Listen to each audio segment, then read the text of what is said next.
All right, so Nick Fuentes and Sneako were on a stream a couple of days ago, I believe, and Nick Fuentes reveals all the secrets he has about Erika Kirk and what he claims to be true. Whether you love Nick Fuentes or hate him, you've got to admit that the man is a maestro on the microphone, and I won't be told otherwise. Sure, you can hate him, that's fine, but you've got to admit he knows what to do when a microphone's in front of him. Yes, he's performing. He may be acting, but he has a damn good vocabulary and he's extremely charismatic, to say the least, as well. So let's get into it. See if you like it. If you don't, that's fine. Don't forget to subscribe as well. Let's grow this channel. Let's get into it right now. What about Candace Owens? This is always popping up on my timeline. You had a collab that did not go well. Yeah. I don't think so. You guys it was a little bit hostile, uncomfortable. Mm-hmm. And since then she signaled some good things, like saying that she likes that Nick is resisting the Zionist influence. But now it seems like it's heating up a lot, especially with Charlie Kirk. And I see the disagreements with Ian.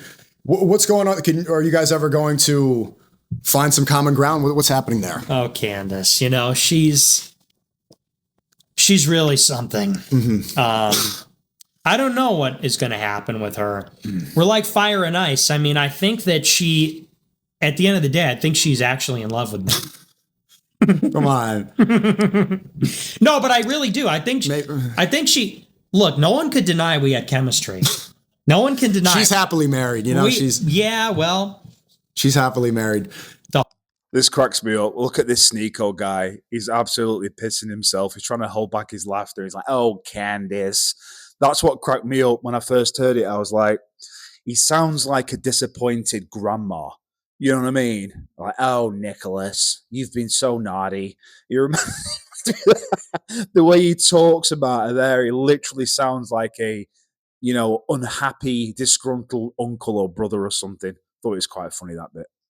The heart wants what the heart wants. No, but the That's So Raven stuff was so funny. It's like she had a vision. Yeah, that was. I just had a vision. Chels, Eddie. I just had a vision. Chels, like Charlie.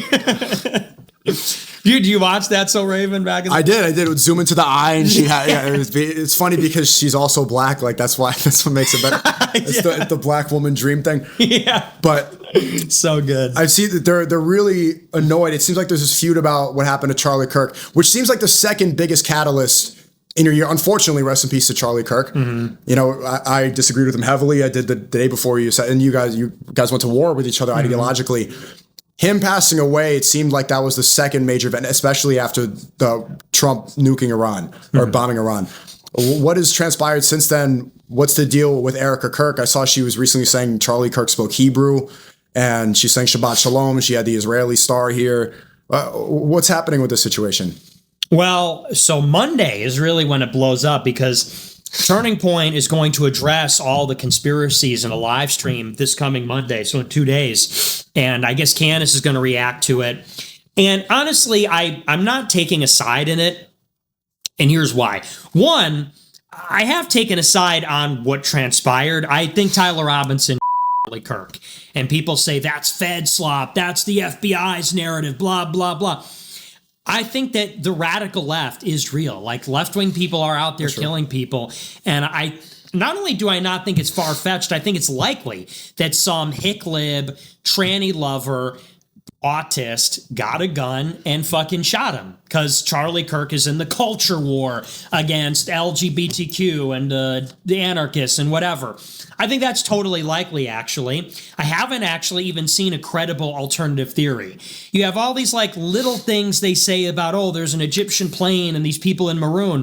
It's like, but what's the theory? Who's the suspect? Where's the other murder weapon? Like, they haven't produced anything like that. Didn't someone call Candace Owens out about this Egyptian plane thing, saying she said it was like Egyptian, she said it was Utah time zone, it's UTC, when that's not Utah time zone. Correct me if I'm wrong in the comments, but I believe she was going off saying it's Utah time zone, which of course is Mountain time zone. I think we all know that. So yeah, I don't believe that's true. And the maroon stuff as well. I know she put a clip together saying there was so many different people on the campus of the day of the assassination of Charlie Kirk wearing maroon t-shirts. But I mean, okay, if you wear a tinfoil hat and you're a conspiracy theorist, I can see why you would say that. But at the end of the day, there's thousands of people on the campus. I mean, there's probably just as many people wearing white t-shirts or black t-shirts or blue t-shirts or red t-shirts than they are maroon. Yes, maroon is a little bit more of a not as common color t-shirt, I would say, as a white or black. But I mean, you could literally make anything a conspiracy theory. That's what I'm trying to say on this. So I do think that Tyler Robinson killed him. As far as Erika and Candace are concerned, I can't take a side on that because I have issues with both of them. I think that Turning Point did kind of opportunistically take advantage of Charlie's murder. I think that's obvious. Their big like memorial. Fireworks everywhere. She's wearing leather pants, and the way she's hugging JD Vance is a little. It's a bit much, you know. Yeah, and she's look. Everybody grieves differently. Totally valid. Okay. And honest to God, I pray for her and for her family. You can't even imagine. She's got 2 kids now without a father. It's a tragedy. It's horrible. And I really feel for her. That being said, she is clearly acting. When she goes on these shows, it's so canned. And we just have to be honest. She's doing she's in the interview with Barry Weiss, and Barry goes, "What do you have to say to Candace Owens?" And she goes, Stop. She did. You've probably seen it by now, but she absolutely did. And just touching on his point about grief, he's 100% right. I think most people watching this have dealt with some form of grief in their life or other. I know I have, and I'm still grieving over something that happened 7 or 8 years ago now. And we all deal with it different. Some people move forward seemingly quicker, although they like to tell themselves and everybody else that they're healed and they've recovered and they're moving quicker. But then you realize when you look deeper into their lives and aspects of their lives, you see that they're not actually healing quicker. They're just coping and forming some kind of coping mechanism or distraction or addiction to the grief and the pain and the trauma that's underneath the surface. I don't want to get all deep and woo-woo, but that's how it was for me. I developed an addiction after my traumatic experience and my grief. And I was like, I'm coping fine. I'm happy-go-lucky. And I didn't realize at the time I had some form of addiction. So Erika Kirk is absolutely dealing with grief in her own way. No one should point the finger, in my opinion, and say, right, there's a blueprint here. You should be healed in X amount of time. Healing doesn't work that way. However, it does seem somewhat of a mockery the way she's dealt with this. And I will say this, and I'll carry on with the video in a minute. To say that you have forgiven the alleged assassinator of your husband in a week doesn't sound right to me. That's just my opinion.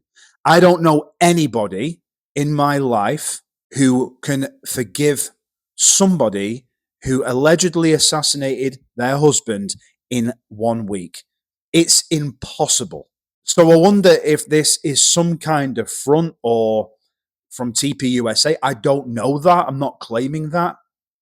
But it doesn't make sense to me how she can say she's healed, but then she has this, what she calls righteous anger towards Candace Owens for what she's saying. It's like, well, no, righteous anger is anger. You might dress it up as being righteous. That's okay, but it's still anger at the end of the day. And that's okay, by the way. Stop. That's it. She goes, that's it. That's all I have to say. It's like, come the fuck on. And the handkerchief. Yeah, I know. And she's always like, this strategic amount of tears. Oh, mafango. I mean, the handkerchief. Come on now. And it's like Ben Shapiro's hat. It's getting bigger. She's going to have like a fucking, beach towel next to it. We shouldn't joke about that. I do feel for her. But Turning Point is doing a very bad job. Because look, I think I have my criticisms of Turning Point, but they have a right to defend themselves because they're being accused of like murdering her fucking husband. That's a very serious accusation. Candace is saying that she murdered her fucking husband and the father of her kids. I don't know if she's saying that, actually. I think I disagree with that. I think Candace is insinuating that TPUSA are behind something to do with his death. I might be wrong there. I don't think she's outright said that they murdered Charlie. That's a very serious charge that if real, if you're not sincere, it's like an evil lie. Yeah. And I think that Turning Point, they should be sticking up for themselves. They're just not doing a good job of it. It's very bad PR. It's too calculated. It's inconsistent. It's all over the place. That being said, I think Candace is extremely dishonest also. I think she plays fast and loose with her theories. I don't think she has a lot of intellectual integrity. And I think she's sort of a narcissist. I think that at this point, it's hard not to say that this has become a grift. Every week, she goes on Instagram. This changes everything. Tune in tomorrow. Oh, this just changed the whole conversation. Watch my show next week. I like Candace, but it's like she shouldn't have posted text messages showing that Charlie was listening to Nicki Minaj. Yeah, she is a grift, in my opinion, now. And yeah, she is a journalist, broadcaster, whatever you want to call it, and she's entitled to have a show on YouTube and make bank off it. That's absolutely okay. But it seems since Charlie Kirk's death, it's literally every single episode is just talking about it. And I watched a video the other day. I can't remember who it was on. Can't remember. And they are much smarter than me. And they were talking about YouTube numbers, plus sponsorships, plus ad reads, plus she has a book club and all this kind of stuff and different kind of memberships and stuff. They reckon she's raking in on average around about $200,000 per episode. You do the math on that. So she's doing 5 shows a week. I mean, it's $1 million a week. That's what they're saying. Is that true? I don't know. But what is true is that she's definitely milking the shit out of Charlie Kirk's death. And this bit here about Charlie Kirk when he texted Candace about Nicki Minaj lyrics. I'm sorry, people, and I'm not trying to judge him in any way. If I was to do that to a girlfriend of mine, she would just call me seriously. Mm-hmm. That was like a little bit. If I die, please don't show that. I like Monster. I like that verse that she had on Twisted Fantasy, but don't. Yeah. Him like fangirling over Nicki Minaj. He goes, like a bit yes. Much. Yeah. I don't want to see. Bitch, I don't want to know that. Monster. I don't want to know that, man. Like maybe keep that. But hopefully she gets some. Is able to figure this stuff out. Also, they met in Israel. They meet? They met on a pilgrimage. I didn't know Christians go on a pilgrimage to Israel, but apparently they do. They didn't meet in America and in a cornfield or underneath the bleachers at a football game. They met in Israel. Well, and you know what else is weird about her? She's like 6 years older than him. Isn't that weird? I don't often see marriages like that. She's 37. He's 31.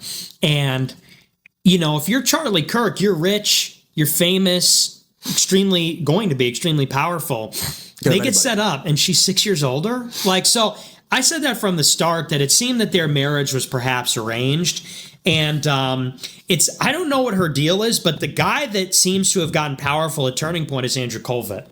And Andrew Colvett, he's kind of holding down the fort on the Charlie Kirk show. He comes from Salem Media. Salem Media is like a big Zionist outfit. Marissa Straight works there. She runs PragerU. She's that Unit 8200 officer who's at PragerU. And Salem also got that contract with the Israel lobby. They registered under FARA, $6 million contract to lobby with Israel with Brad Parscale. $6 million contract? Literally, yeah, $6-7 million, something like that. It's in that ballpark. Very good. But yeah, so they seem to be steering Turning Point. I think that what happened with Charlie is that first of all, we have to understand he was everything to everybody. Turning Point made $140 million because he was a brown noser. He was a grifter. He was very good at milking donors for money. And he, like Trump, is a contradiction. Like to the far right, he was becoming anti-Semitic. To the Israel lobby, he was one of their only remaining allies. And so I think that you have to consider that Charlie, being a youth leader, he had to go on the campus and defend Israel to all these college kids that are becoming groypers. And I think that wore on him. And I think he got frustrated. I think he was going to the Israeli donors and saying, well, I'm getting here. Not just, I'm not being glib when I say that, but like he's going saying, I'm getting grilled for being pro-Israel. It's hurting my reputation. I have to defend this shit. Mm-hmm. And he said in his letter to Netanyahu, he goes, I think I'm defending Israel more than you're defending yourself. And so I think he was really put between a rock and a hard place because the Israelis were completely intolerant of guys like Tucker and stuff like that. And Charlie needed to keep those people happy, needed to keep the college kids on the plantation. So I think he was just kind of being tugged in two different directions and being. He certainly felt stretched to me. Other people as well will say the same thing. I felt like he was like Stretch Armstrong in a tug of war almost. He didn't seem relaxed at all. Ripped apart. I don't think he was like an ideologue who had an epiphany and like realized Israel's a problem and anything like that. I think that's overblown. And you were right about JD Vance. I remember the last stream, maybe the last desktop stream we did, we were in my Miami apartment, and it was the day before you got unbanned on Twitter. And I remember you said, Elon, give me my fucking Twitter back. And you got it back. And one of the major thing you said, I had told you that I think Ben Carson was going to get the VP nomination. You're like, no, it's JD Vance. And remember, I'm not going to say who, somebody told me that tip. He's like, oh, put all your money on this. He's going to, I don't gamble, but I think he lost a lot of money. And you were right. JD Vance got the nomination. It seems like they are trying to position him to maybe take some of Charlie Kirk's empty spot, but also as the next leader of America.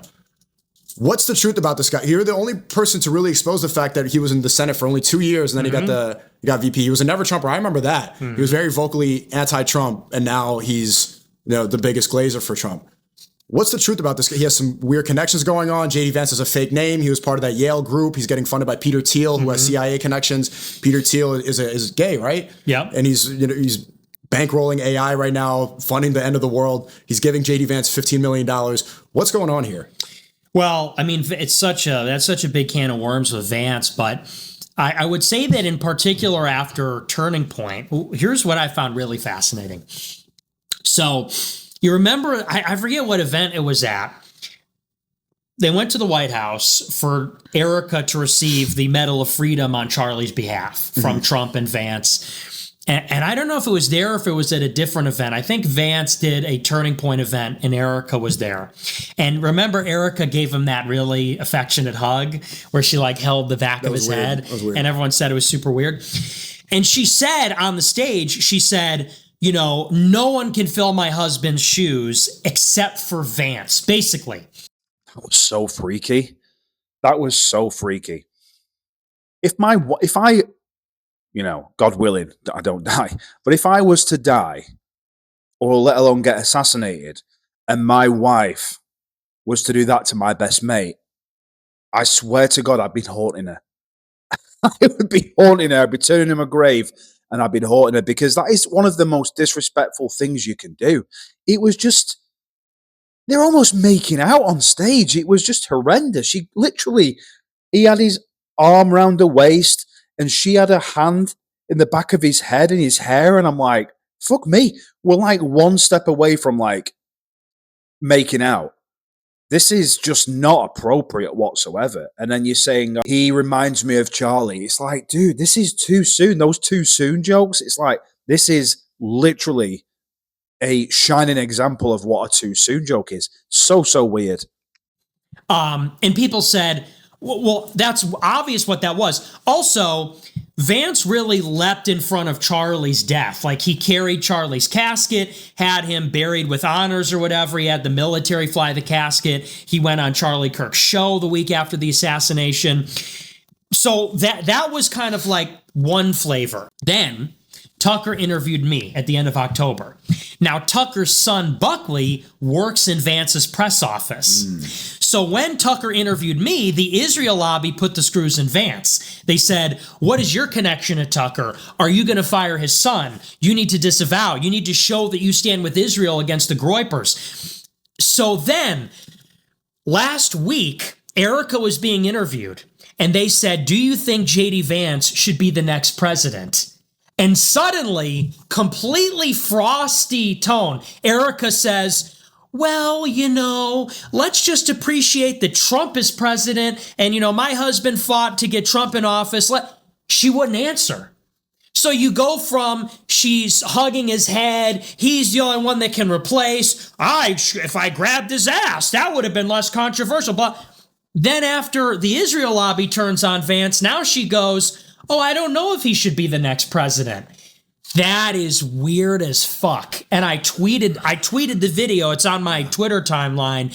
It's so, whatever that is, it's weird. And something's up there. What do you think is the truth about Erika Kirk? I I think that she is an extremely ambitious person. And like I said, I think it was an arranged marriage. I think she is somebody who wanted to marry political royalty. He needed a wife. They were set up. By who? Who arranged it? They met in Israel. Who knows? The powers that be, the fixers, their handlers, whoever. Because when you're a Charlie Kirk, when you're an Erika, you swim in that school of fish, with connected people. You don't even know who's beside you sometimes. Do you think that happens? Do you think that happens a lot? Maybe not a lot, but do you think it happens, a little bit in the political world? People get put together.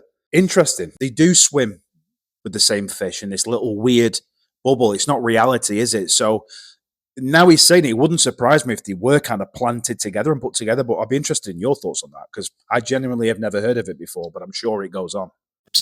And so they were put together. They say that Erika applied to work for Turning Point, and that's how they met. That's a crock of shit. So I think that now that Charlie's dead, they're trying to groom her to be some kind of political figure. And they're creating... The reason I think that is because they are choreographing these breakout moments. I forgive the killer. That was a choreographed moment. That's like an Obama-esque West Wing, House of Cards, as cynical as it gets. Here's your white dress. Here's your husband's memorial. You're going to forgive the killer, and everyone is going to say, "Oh, Erika's amazing," whatever. So like they're like grooming her for something, I think. That is, even though I could see your argument there, that is what you're supposed to say as a Christian. You're supposed to forgive your enemies. Yeah, but fucking hell, after a week? That's what I was saying before. I kind of agree with Nick Fuentes here. I mean, it does sound like there's a bigger picture going on behind the curtain, behind the scene that we're not aware of. Like the making of this to be this, astute, beautiful, like spokesperson, and now, running TPUSA, and she's like, I forgive the assassinator of my husband and this good old Christian girl. When really, let's be totally honest, no fucker's getting over that in a week. So there's some respect there. No. Because she doesn't. I don't think she does. I don't think anyone could. I mean, let's say your husband got murdered in cold blood, and a week later you go, I'm over it. I forgive him. Like, as Christians, you don't just freely forgive everybody. Sometimes it takes time, and the person needs to be repentant, and even then, you don't exonerate that person. So, I thought it was ridiculous because here's how I feel about it. Either she meant it, in which case it's kind of fucked up. It's like if my wife, imagine if you got murdered and your wife came out a week later and was like, I forgive his killer. You'd be like, I'm sorry, you're not angry still? You're not like upset? And if she's lying, then that's like really evil to say you forgive him when you really don't, because it's like you're just,